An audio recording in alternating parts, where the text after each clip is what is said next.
Et il a dit, sallallahu alayhi wa sallam, si j'avais à prendre de ma communauté un Khalil, un intime ami, j'aurais pris Abu Bakr comme Khalil, comme intime ami, l'ami le plus proche. Mais il y a la fraternité de l'islam, c'est-à-dire qu'on doit se dire on est des frères. Il a dit, si Allah m'autorise à prendre un intime ami, je prendrai Abu Bakr comme intime ami, Khalil, le plus proche. C'est-à-dire à qui il va donner ses secrets, le confident si vous voulez. Donc les savants, ils ont déduit de ça que si le prophète sallallahu alayhi wa sallam avait donné un testament, il avait recommandé qui va être le calife après lui, il le dira à qui? Il le dira à Abu Bakr. D'accord? Et il a dit fermer toutes les portes, parce que les compagnons avaient leur maison à côté, ils ont une porte extérieure et ils ont soit une fenêtre, soit une porte qui mène à la mosquée. Il a dit fermer toutes les portes, sauf la porte de Abu Bakr. La porte de Abu Bakr, elle reste ouverte. Donc tout ça c'est des signes de la priorité de Abu Bakr Siddiq radiyallahu anhu. Hadith rapporté par l'imam al-Bukhari 3654 et par l'imam Muslim et par Darimi.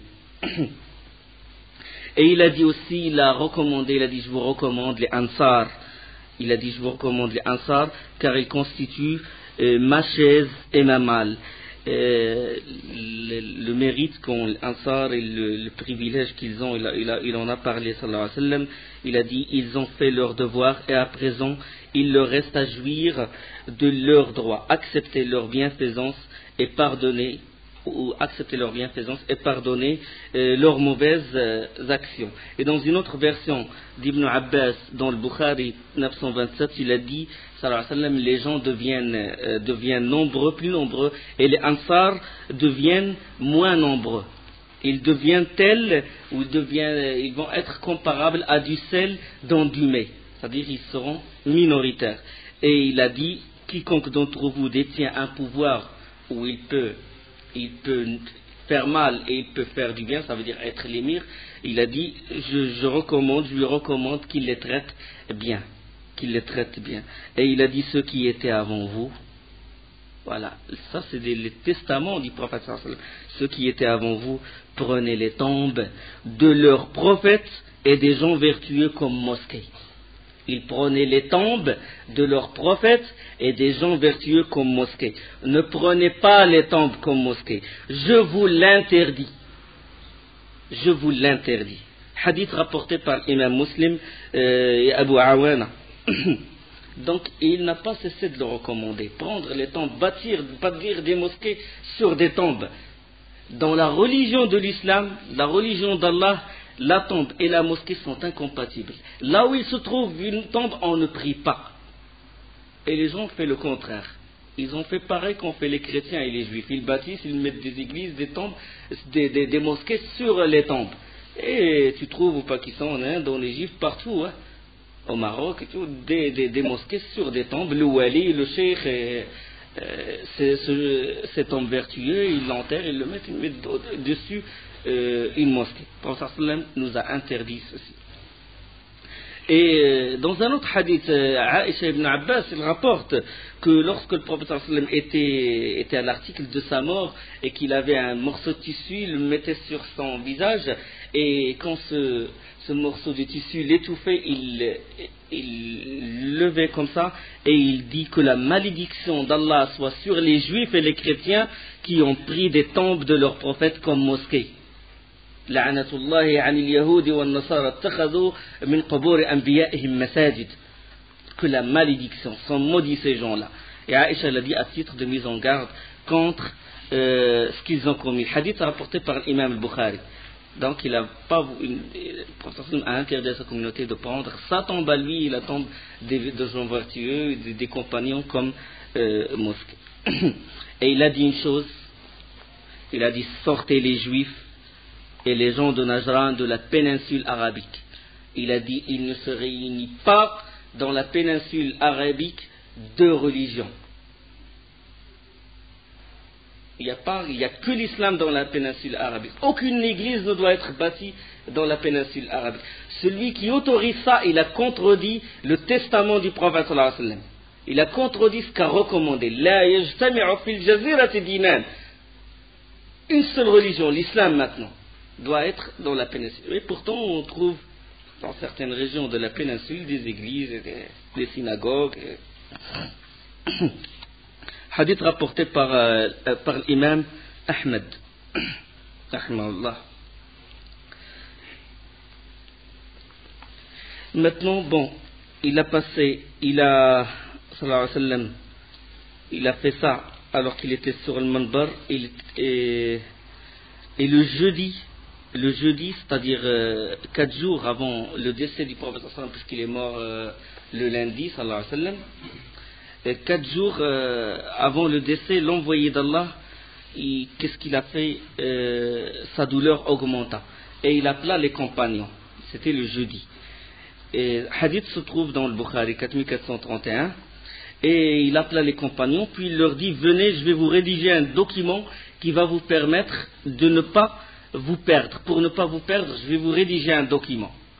Et puis Omar radiallahu anhu et ceux qui étaient à ses côtés, Omar il a dit: le prophète sallallahu alayhi wa sallam est souffrant, laissez-le.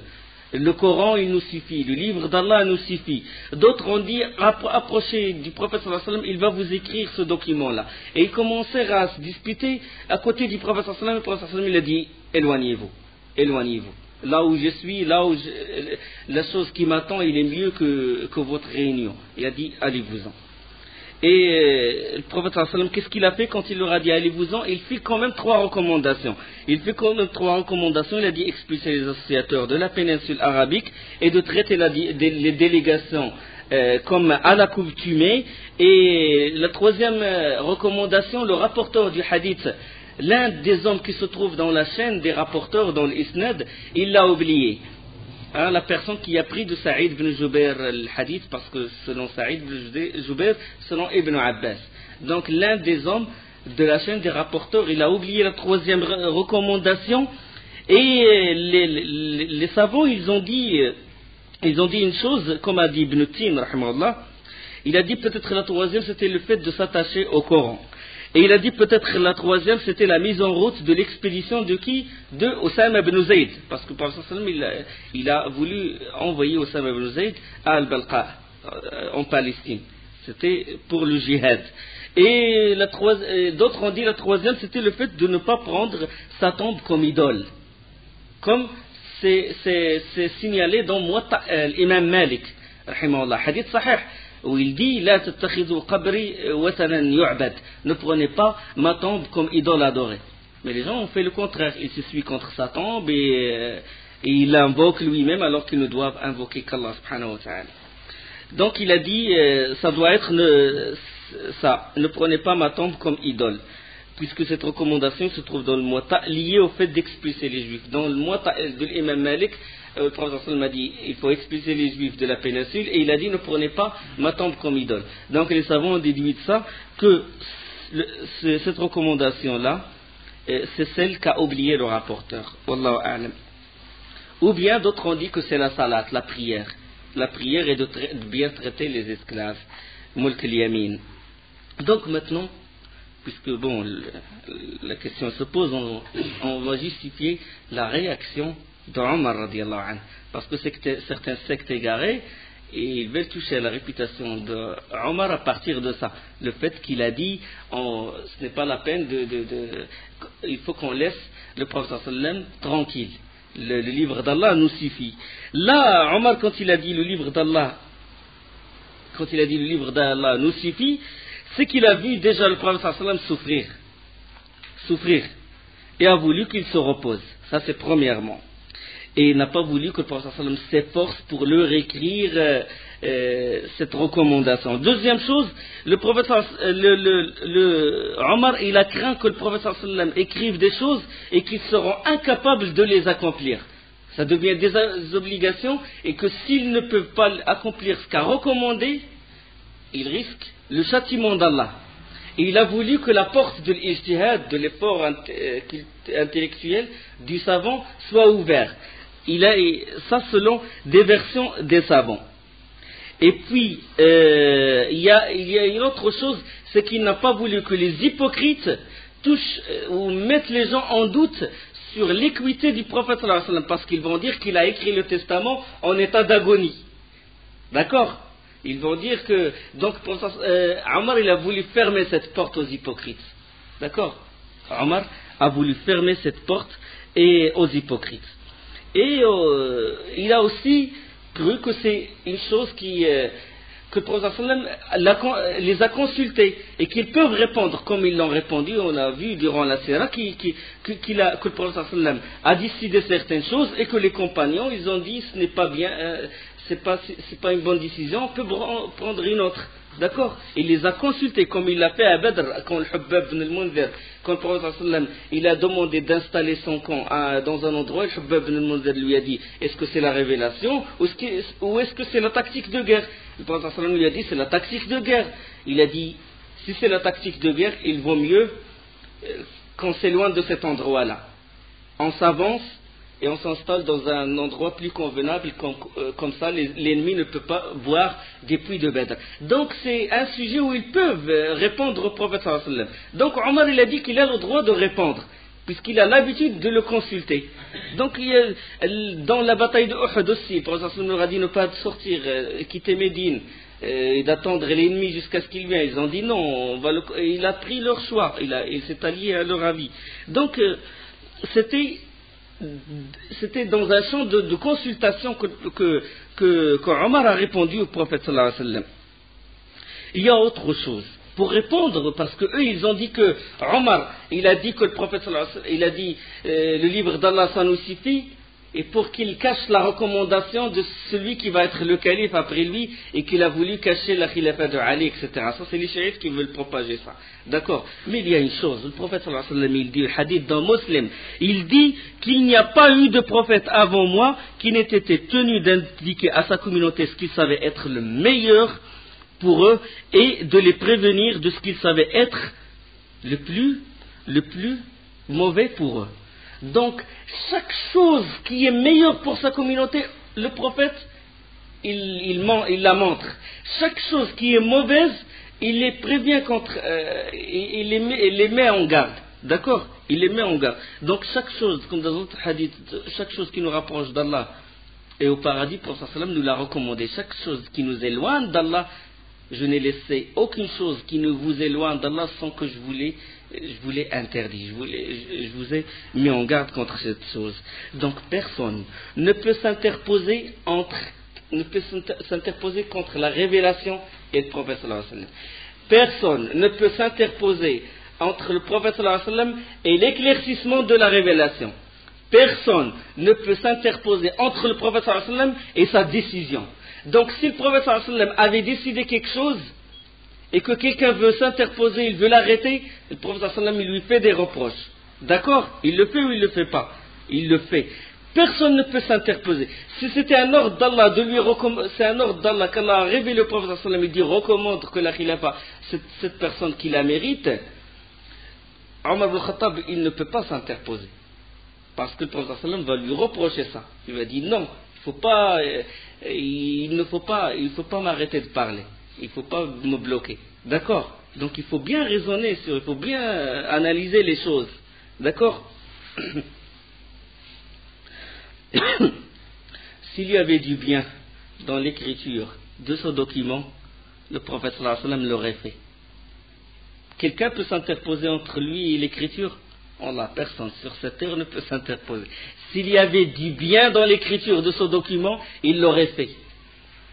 Mais le prophète sallallahu alayhi wa sallam a vu qu'il n'y a pas d'intérêt à l'écrire, ou comme a dit l'imam al-Nawawi ibn Hajar, il a dit que peut-être il a eu l'intention de le faire, mais l'abrogation est venue du ciel. Ça veut dire qu'Allah lui a recommandé de ne pas le faire. Ou bien qu'il a voulu le faire après, il a dit il vaut mieux ne pas le faire. D'accord? Et ce n'est pas Omar qui s'est interposé ou quoi que ce soit.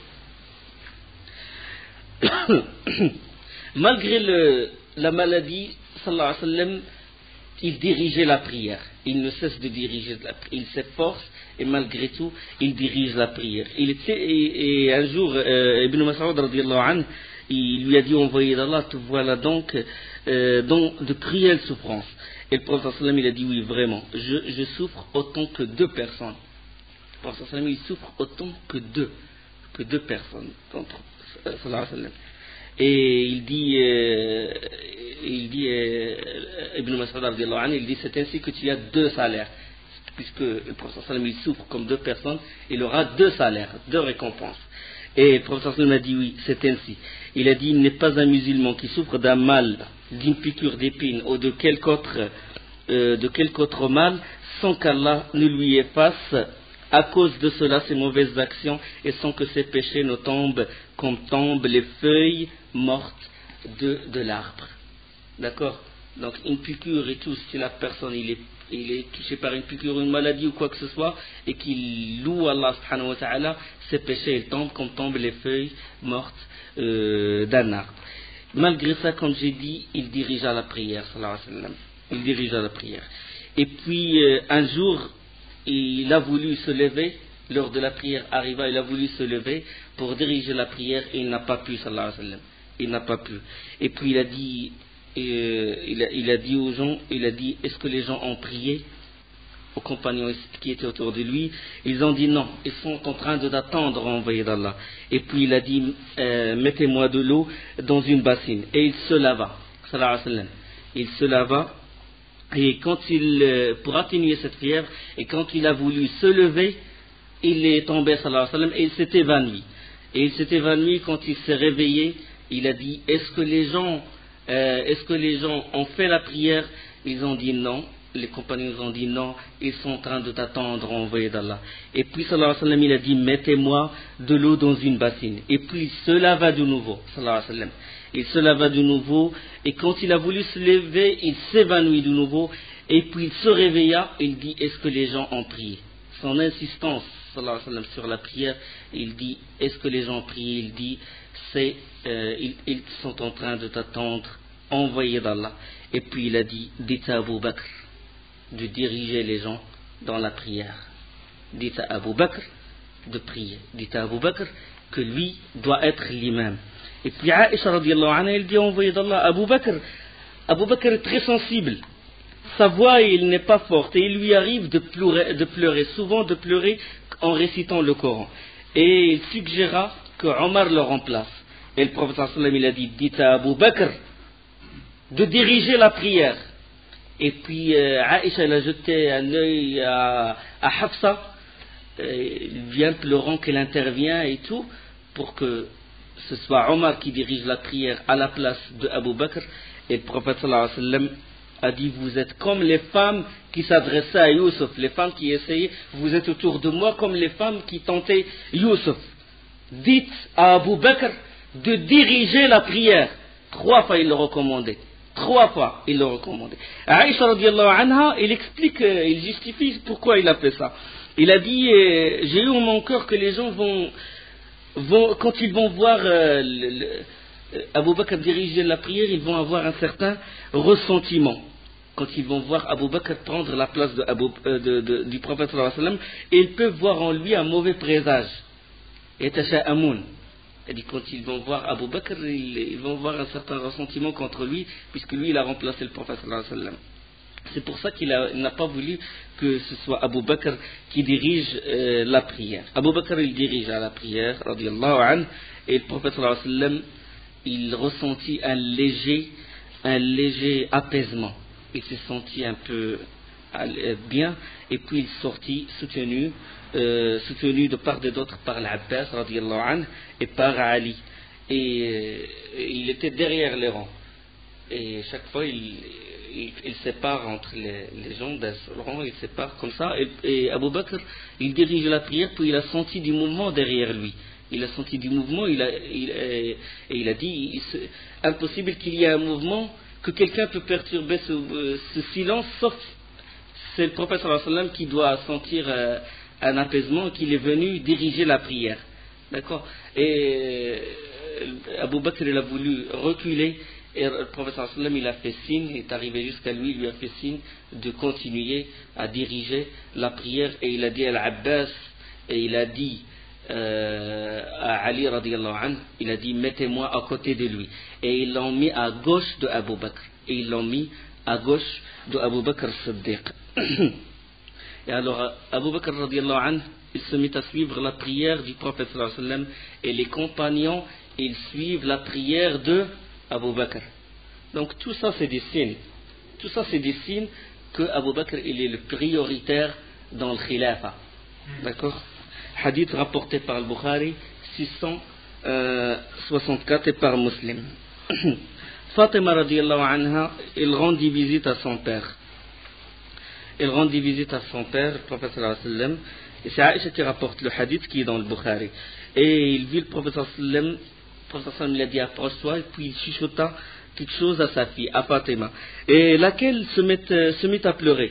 Puis il lui confia ensuite un autre secret, et elle sourit à travers ses larmes. Ça veut dire, et Aïcha il était étonné. Et au moment où Fatima se retirait, Aïcha lui demanda ce que le prophète sallallahu alayhi wa sallam lui avait dit. Elle dit j'ai jamais vu des larmes, quelqu'un pleurer et si vite il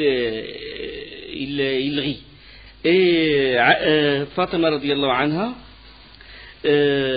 quand Aïcha lui a dit est-ce que l'envoyé d'Allah t'a confié quelque chose spécialement, t'a confié quelque chose spécialement à toi, Fatima elle répondit qu'il s'agissait de secrets et qu'elle ne pouvait divulguer, qu'elle ne pouvait pas divulguer. Mais par la suite, après la mort du prophète sallallahu alayhi wa sallam, Fatima il a confié ce que le prophète sallallahu alayhi wa sallam lui a dit, parce que tous les compagnons, y compris les filles du prophète sallallahu alayhi wa sallam, y compris les femmes du prophète sallallahu alayhi wa sallam, tout ce que leur a recommandé, tout ce qu'il leur a dit, même en secret, ils le disent, puisque maintenant, après la mort du prophète sallallahu alayhi wa sallam, ils doivent transmettre le message. Comme le hadith de Mu'adh, quand il lui a dit quel est le droit d'Allah sur les gens et le droit des gens sur Allah, et il a posé cette question à Mu'adh, il dit le droit d'Allah sur les gens c'est qu'ils ne doivent pas, ou le droit des gens sur Allah c'est qu'ils ne doivent pas lui associer, et que le droit d'Allah sur eux c'est qu'il les fait rentrer, ou l'inverse, ouais.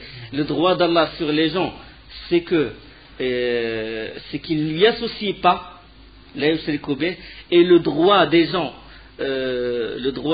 sur Allah c'est qu'il les fait rentrer au paradis. Et quand Mu'adh lui a dit est-ce que je dois donner la bonne nouvelle aux gens, il a dit non. Le prophète sallallahu alayhi wa sallam lui a dit non, ne le dis pas parce qu'il risque de s'appuyer sur cette parole et ils vont délaisser les actes, ils ne vont pas s'approcher d'Allah par le djihad et par les autres actes.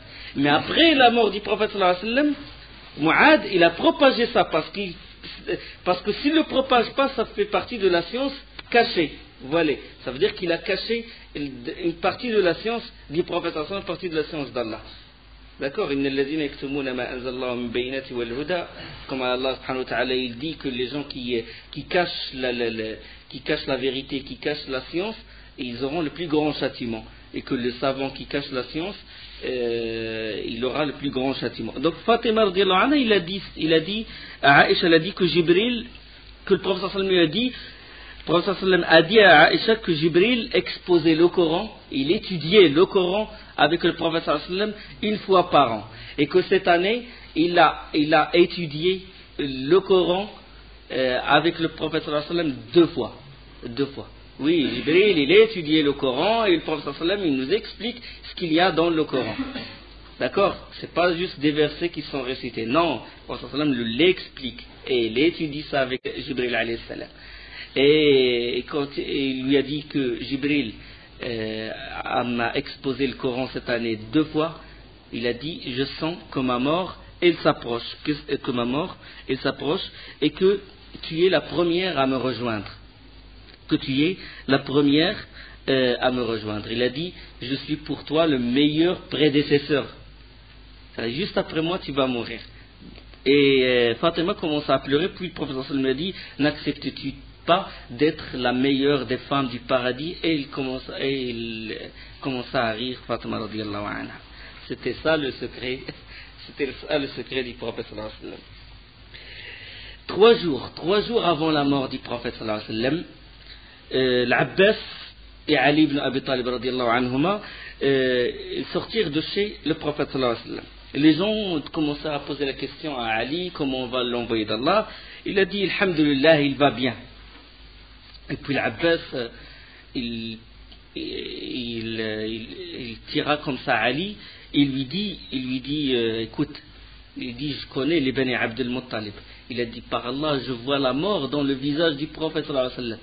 Il a dit, dans 3 jours, tu vas être ridicule. Il a dit, je connais la famille de Abdel Muttalib, dès que sa mort s'approche, je vois ça dans son visage. C'est un don qu'Allah a donné à l'Abbas radiyallahu anhu. Quand il voit les visages, il connaît, surtout de Bani Abdel Muttalib, il connaît les signes. Et puis il dit à Ali radiyallahu anhu, il a dit, écoute, est-ce qu'on peut aller lui parler de nouveau et lui dire à qui va donner l'autorité, à qui va donner la khilafa, qui va le succéder. Comme ça, si c'est nous, on va le savoir, si ce n'est pas nous, au moins il va recommander les gens de bien nous traiter. Et Ali radiyallahu anhu, il a dit, par Allah, je ne le ferai jamais. Il a dit, pourquoi? Il a dit, parce que si jamais on lui dit qu'il va avoir le pouvoir après nous et qu'il l'interdit, ça va être interdit, c'est-à-dire que ce sera interdit au fils d'Abdel Muttalib jusqu'au jour du jugement.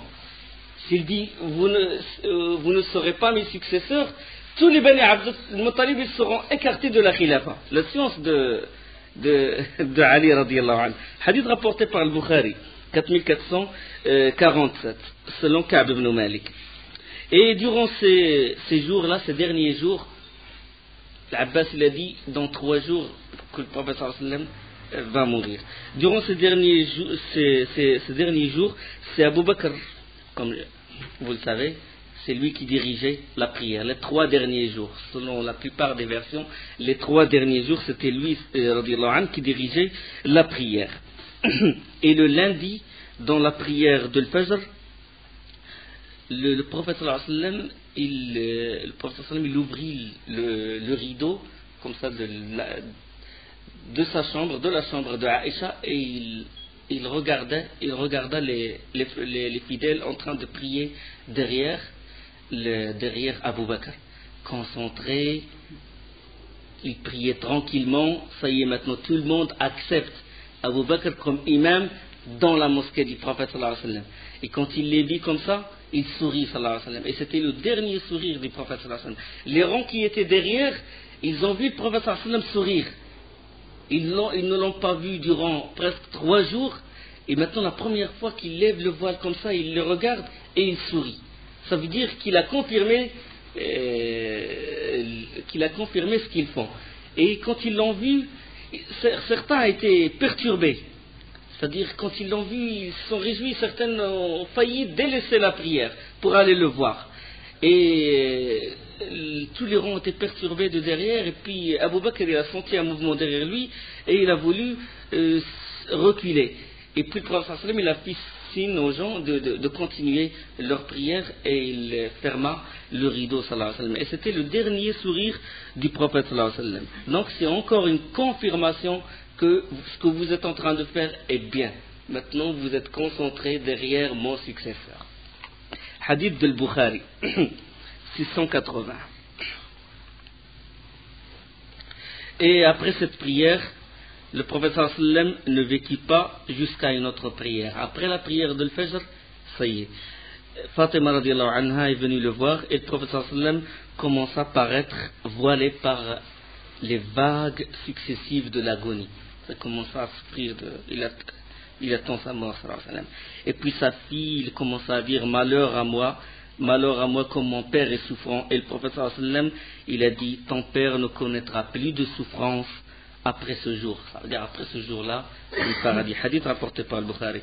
Et Aïcha radiyallahu anha ne cesse de cracher, mais sans émettre de salive, dans la main du prophète sallallahu alayhi wa sallam, et de lire le mu'awwidat, qul huwallahu ahad, qul a'udhu bi rabbil falaq, qul a'udhu bi rabbin nas, et avec les mains du prophète sallallahu alayhi wa sallam, il essuie le corps. Il a dit, parce que les mains du prophète sallallahu alayhi wa sallam ont plus de bénédictions sur mes mains. Le prophète sallallahu alayhi wa sallam, il ne peut plus lever les mains et tout, et c'était elle qui fait comme ça, et il lit le mu'awwidat, et il essuie le corps du prophète sallallahu alayhi wa sallam avec ses propres mains, parce qu'il y a la bénédiction dans sa propre main, et c'est quelque chose qui est propre au prophète sallallahu alayhi wa sallam. On ne peut pas le faire pour quelqu'un d'autre. Hadith de Bukhari, 4439. Là, sa douleur s'intensifia, Et à un moment, il dit à Aïcha, il a dit à Aïcha, je ne cesse de sentir l'effet des mets que j'avais consommés à Khaybar. C'est ce qu'il a mangé, le poison qu'il a mangé à Khaybar. Il en souffre, sallallahu alayhi wa sallam. Et il a dit, je sens à présent que mon artère aorte risque de se rompre à cause de ce poison-là. D'accord? Hadith de Bukhari 4428. Ibn al-Qayyim, rahimahullah, il dit ça prouve une shahada, que le prophète sallallahu alayhi wa sallam, il est mort martyr, shahid fi sabilillah. Puisque dans la bataille de Khaybar, il a été empoisonné. Donc Allah subhanahu wa ta'ala, il a voulu augmenter le mérite du prophète sallallahu alayhi wa sallam et le faire mourir à cause de ce poison-là pour qu'il meure shahid fi sabilillah. Pour qu'il meure shahid fi sabilillah. Et puis là, Oussama ibn Zayd, toujours à Al-Jorf, c'est-à-dire à la périphérie de Médine, il attend que les compagnons le rejoignent pour qu'il se dirige en Palestine. Mais les informations, quand les compagnons viennent, ils ramènent les informations sur le prophète sallallahu alayhi wa sallam, sur la maladie du prophète sallallahu alayhi wa sallam. Et ils ne cessent d'être inquiétantes. Et Oussama ibn Zayd, radiyallahu anhu, il se dirigea vers Médine. Et il rentra chez le prophète sallallahu alayhi wa sallam. Le prophète sallallahu alayhi wa sallam ne parlait pas. Et ce qu'il fait, c'est qu'il le touche comme ça. Et il lève les mains vers le ciel. Et Oussama ibn Zayd, il a dit, je sais que le prophète sallallahu alayhi wa sallam, il invoque Allah pour moi. Subhanallah. Hadith rapporté par Ahmed. Et là, pendant que Aïcha, radiyallahu anha, tenait le prophète sallallahu alayhi wa sallam appuyé sur sa poitrine, Abdurrahman ibn Abi Bakr, radiyallahu anhu, il est rentré.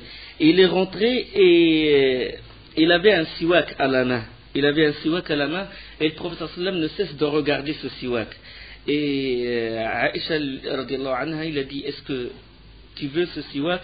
Et il a fait signe qu'il veut ce siwak-là. Et puis, Abdurrahman ibn Abi Bakr, radiyallahu anhuma, il a donné le siwak à Aïcha, il a donné au prophète sallallahu alayhi wa sallam, il l'a mis dans sa bouche, mais il n'a pas pu se frotter, il était dur.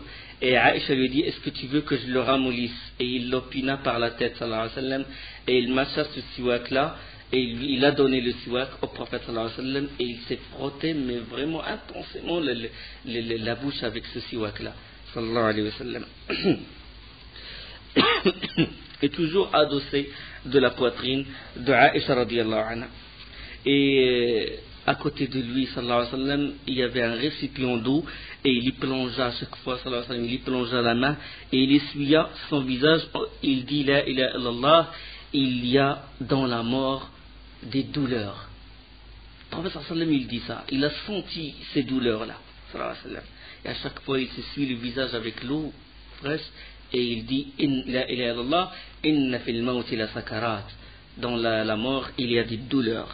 Et Aïcha radiyallahu anha, il l'a entendu dire, مع الذين أنعم الله عليهم من النبيين والصديقين والشهداء والصالحين, avec ceux qu'Allah a comblés de sa grâce.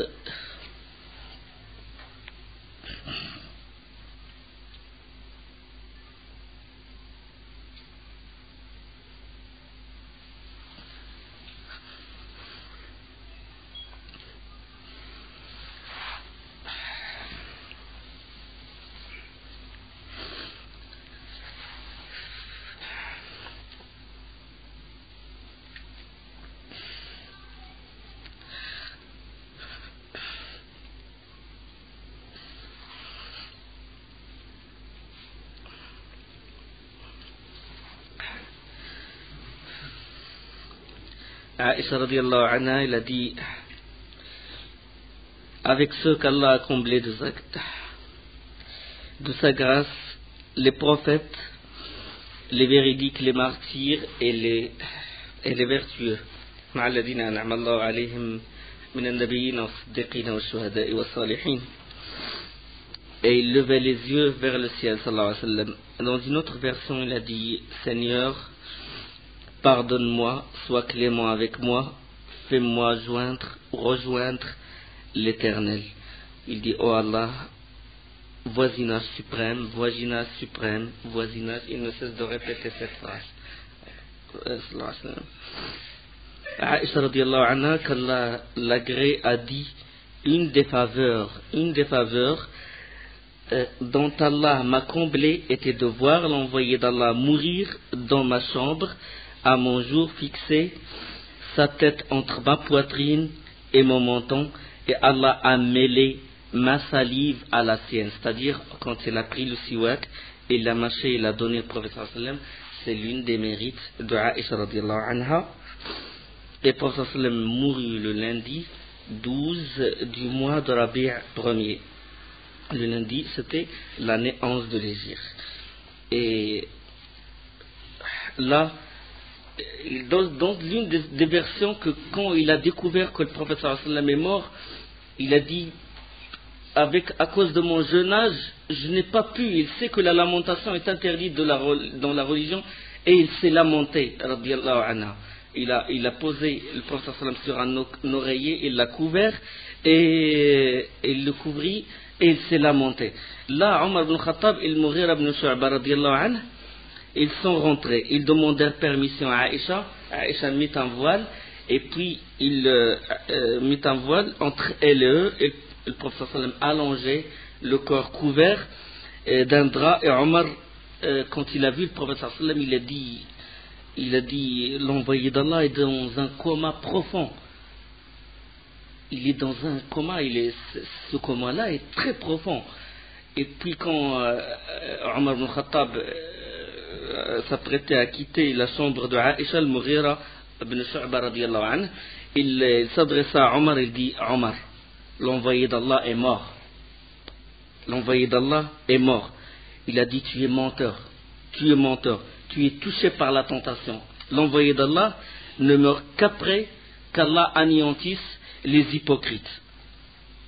Et la nouvelle s'est répandue à Médine et tout. Et Abu Bakr radiallahu anhu était chez sa femme dans une région qui s'appelle As-Sunh. Et il arriva sur son cheval et rentra chez sa fille. Sa fille, il leva le voile, et puis il découvrit le visage du prophète sallallahu alayhi wa sallam, et il embrassa son front et dit que mon père et ma mère te servent de rançon, comme tu es bon, vivant et mort. Je jure par celui qui a mon âme dans sa main, Allah ne te fera jamais goûter deux fois la mort. Donc Abu Bakr, il est ferme, et c'était lui qui mérite la khilafa, et qui a vraiment, il a fait ses preuves à la mort du prophète sallallahu alayhi wa sallam. Il a su directement que le prophète sallallahu alayhi wa sallam est mort. Il a dit, Allah ne va pas réunir deux morts. La mort que tu as eue, c'est celle-là. Donc ça répond aux sectes égarées qui croient que, comme prétendent les têtes des soufis et tout, comme Rifa'i, comme Tijani, qui croient avoir rencontré le prophète sallallahu alayhi wa sallam corps et âme. Et ça c'est faux. Parce que le prophète sallallahu alayhi wa sallam, il a eu une seule mort, et il est dans l'au-delà sallallahu alayhi wa sallam.